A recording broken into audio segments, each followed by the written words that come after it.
Russia is one of the largest oil and gas producers in the world. One huge advantage it has now, it's not in the Middle East.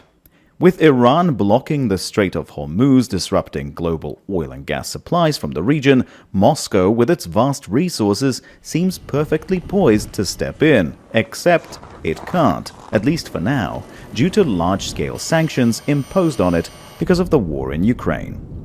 Russian energy exports have been squeezed by the West, leaving Moscow with just a handful of buyers of its oil, notably China, India and Turkey, and it's selling at a massive discount. So the jump in oil prices would be beneficial for Russia, but probably not as much as it will likely benefit other exporters like the US. Still, there could be other gains.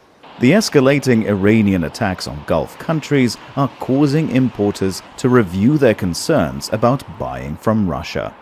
There's growing interest from India to buy more of our oil. Obviously, there are many uncertainties these days given the situation in the Middle East.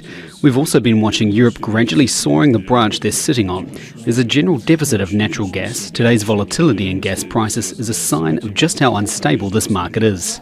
Europe has been phasing out Russian energy imports.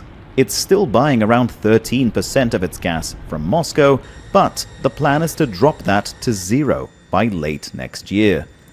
Norway's energy minister says the EU has been very clear that they want to liberate themselves from Russian oil and gas, but then the events of the last 3-4 days have also been difficult. With the geopolitical situation we see now, I believe the debate will be revived.